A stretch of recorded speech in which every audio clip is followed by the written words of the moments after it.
it seems that you're just getting better and better.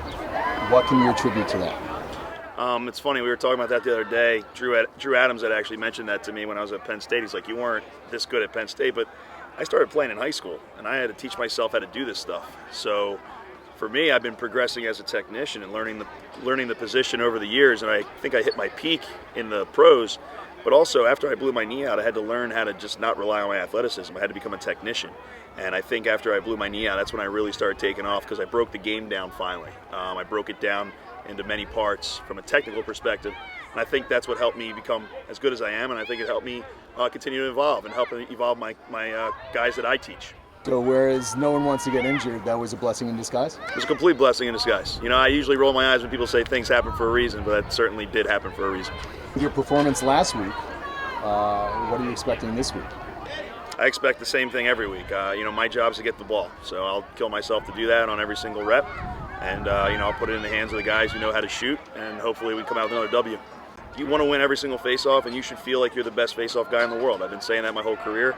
If you don't think that when you go out on the field in the MLL, when you're only facing off against the best guys on earth, then you're going to get crushed. What can you tell me about your history with the MLL? Because you were with San Francisco for a while. Can you tell me anything about the growth?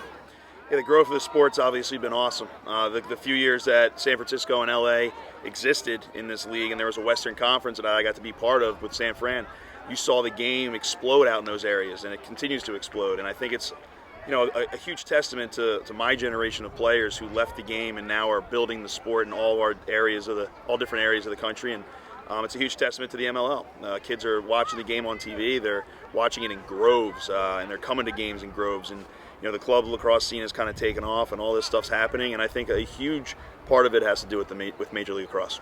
What have you seen at Faceoff X over the years? Has it gotten more difficult for you in regard to competition? I feel like the competition's always evolving. I think we're now going to see the next year or two, we're going to see a whole different generation of guys coming in. I think Brendan Fowler is kind of the, I see him as someone I would hand the torch over to the next generation. You're going to see, Kevin Massa and Nardello and all these other guys come into the game. And it happens in waves. It happens in generations. And, I got to be lucky enough to come in 06 where I was able to gap the old generation and the one that I'm currently in. And, so you saw Anthony Kelly come in and myself and Chris Eck, and that was a whole different generation. And now we're going to see a whole different generation of guys coming in. And they keep getting more and more athletic every single generation, and that's the evolution of this position. It used to just be frumpy guys who kind of sat down on the ball and cheated, and now it's actually athletic guys who have technique, and I think it's an awesome thing for the sport. You mentioned passing the torch. Is that an inkling to anything coming up with this upcoming year? No, I know the grayer my sideburns get. Everyone keeps asking me if I'm retiring. I'm not retiring. I just mean that the reason I worked with Brendan Fowler in the off season and the reason that he's joined the Faceoff Academy is just I see him as the next generation of Faceoff guys. He's just beginning his career, and I'm obviously, even though I'm not retiring right now, I'm definitely on the second side of my career, second half, as you will, and I see him as someone who can kind of move forward and continue to be the next big thing in the sport. You're obviously a very important component to the game. What do you think about the new additions? The new additions have been great because it translates. If you have a good additions to the locker room, then you're going to have good additions to the field. And even though we brought on names that are have star power in this sport, they've been very, very integral in locker room chemistry. And I think everyone gets along. And of course, everyone gets along when you're winning. But we've talked about that. Ebb and flow, have each other's back when things aren't going well. And the new pieces have fit very nicely. The audience and the viewership is growing with the MLL. Anything you want to say to the fans at all? Yeah, I mean, you guys are obviously the key. There's no us without you. Continuing to grow this sport, coming to the games, talking about it on Twitter and being part of it, and the social media aspect is awesome. For us as players, it's very special to be part of a sport that is growing but hasn't gotten so big that we can't interact with our fans all the time, and that's why I'm very lucky to be in the sport at the time I am. So continue it up, and we'll continue to make this sport bigger and bigger. What was your favorite bobblehead growing up?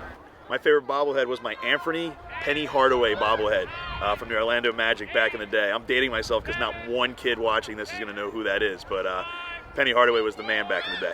Did you ever dream about being your own bobblehead?